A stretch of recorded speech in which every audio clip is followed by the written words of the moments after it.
मुअज़्ज़ज़ नाज़रीन, लिबरल और लिबरलिज़म का नाम तो आपने सुना ही होगा। आज ये जानने की कोशिश करते हैं कि ये आखिर है क्या। लिबरलिज़म कब शुरू हुआ, किसने शुरू किया और इसके हमारे माशरे पर क्या असरात मुरतब हो सकते हैं। ऑक्सफोर्ड डिक्शनरी के मुताबिक लिबरलिज़म एक ऐसी सोच है जिसमें हर फर्द अपने निज़ाम ज़िंदगी को वज़ा करने का इख्तियार रखता है। इस सोच के हामिल अफराद में इंसान की बहैसियत फ़र्द आज़ादी, ज़ाती मसरूफियात के इजहार और तरक्की में किसी बैरूनी मुदाखलत को तस्लीम नहीं किया जाता। ख्वाह ये मुदाखलत मज़हब की तरफ से हो या रियासत की तरफ से, फ़र्द अपनी ज़ाती और इज्तिमाई ज़िंदगी में बिल्कुल आज़ाद है। मज़हब के नाम पर बेजा पाबंदियों के ख़िलाफ़ रद्द-ए-अमल के तौर पर उठने वाली तहारीक में लिबरलिज़म भी शामिल है, जिसका बुनियादी फ़लसफ़ा ही इंसान की हर तरह से कुली आज़ादी है। बुनियादी तौर पर लिबरलिज़म का फ़लसफ़ा ये है कि इंसान का जो जी चाहे करे, लेकिन इस हद तक जहाँ आप दूसरों की आज़ादी में मुख़िल न हो। गोया लिबरल शख्स मज़हब और सियासत में आज़ाद ख़याल होता है और मजहबी सियासी मामलात में क़िदामत पसंदी और रिवायत पसंदी का पाबंद नहीं होता। लिबरलिज़म का आगाज़ कब और किसने किया?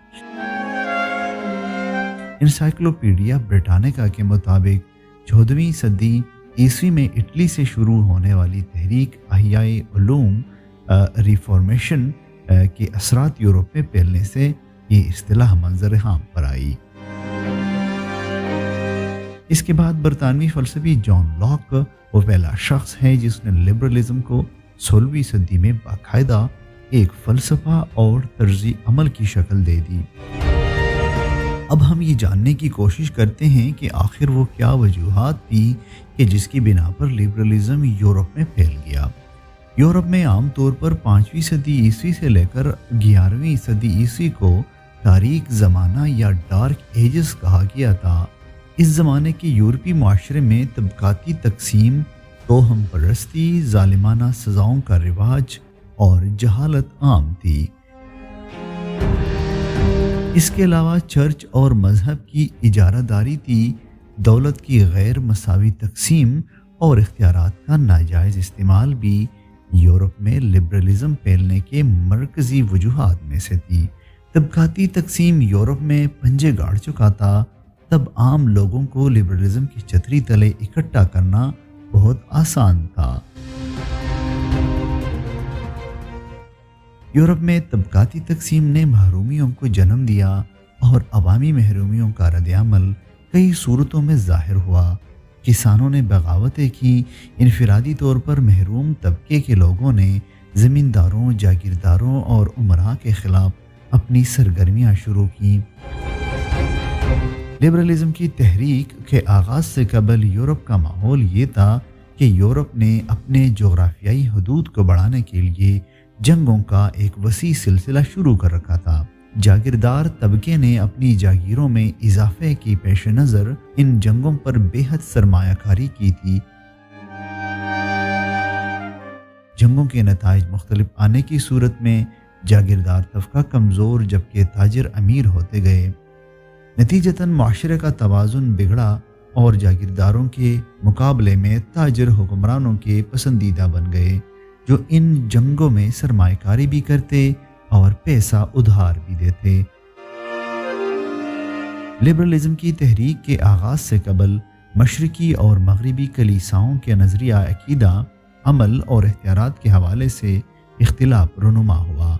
मशरकी कलीसा की द होली ऑर्थोडॉक्स चर्च और मगरबी कलीसा के रोमन कैथोलिक चर्च के नाम से तकसीम अमल में आई, जिसकी वजह से अवाम की मजहबी तौजीहात भी तकसीम हो गई।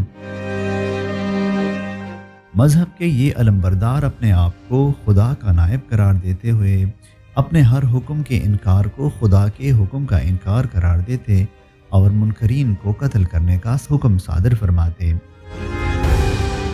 مزید یہ کہ وہ اپنے آپ کو علم و معرفت کا واحد منبع قرار دیتے۔ نتیجتاً عوام مذہب کے ان علمبرداروں کے باہمی اختلافات، مذہبی تنازعات اور ان کے شدت پر مبنی رویوں سے نکلنے کا راستہ تلاش کرنے لگے۔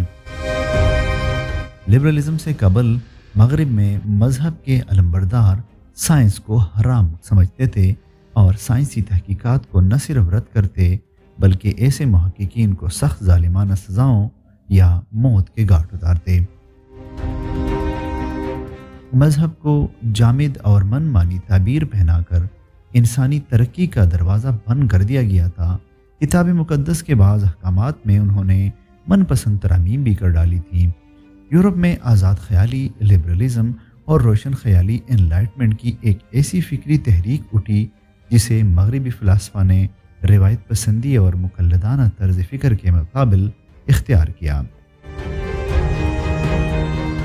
آزاد خیالی کے متوازی چلنے والی دیگر تحریکات جو دراصل آزاد خیالی اور روشن خیالی ہی کے مختلف دائرے تھے، سب کے مقصد مذہب اور تقلید سے بیزاری اور بغاوت تھی۔ ان چند تحریک کا نام ہم یہاں پر اس کا ذکر کر دیتے ہیں۔ رینائنسنس، جس کو نشاط ثانیہ کی تحریک کہتے تھے، ریفارمیشن، جس کو تحریک اصلاح علوم کہتے تھے، ریشنلزم، جس کو تحریک اقلیت پرستی کہتے تھے، ماڈرنزم، جس کو اردو میں تحریک جدیدیت کہتے ہیں، اور سیکولرزم، جس کو اردو میں سیکولرزم ہی کہتے ہیں۔ ان سب تحریکات کا مقصد ایک ہی تھا کہ فرد کو آخرت کی فکر اور کامیابی کی بجائے دنیا اور دنیائی مفادات کے لیے سعی و جدوجہد کرنا چاہیے۔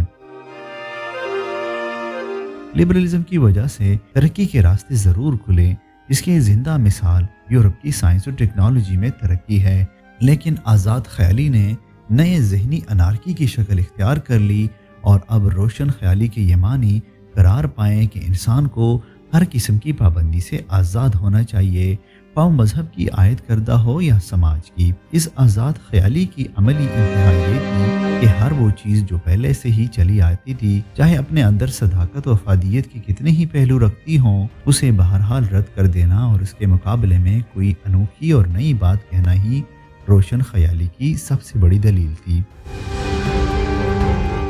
اس طرح مسلم معاشرہ بھی اس کے اثرات سے نہ بچ سکا۔ جیسے کہ اس وقت تحریک آزادی نسواں، یہ تحریک بھی مغرب سے اٹھی اور آج اس کے خوشنما نعرے کی باز گشت مسلم معاشرے کے اندر بھی سنائی دے رہی ہیں۔ ہمارا میڈیا بھی لبرلزم، سیکولرزم کا پرچار کرتا نظر آتا ہے۔ ہمارے بعض حکمران بھی مذہب کا مذاق اڑاتے ہوئے نظر آتے ہیں اور سیکولرزم کو یا لبرلزم کو فوقیت دیتے ہیں، گویا لبرلزم ہی سب مسائل کا حل ہو۔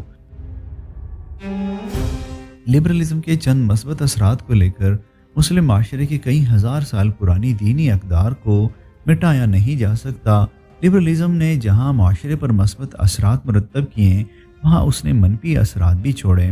مغرب میں جہاں لبرلزم کی وجہ سے مغربی معاشرے میں سائنسی علوم میں ترقی ہوئی، وہاں الحاد اور دین سے دوری کے اثرات بھی مرتب ہوئے۔ اسی طرح یہ اثرات پوری دنیا میں پھیلے اور بالخصوص مسلم معاشرے پر اس کے گہری منفی اثرات مرتب ہوئے۔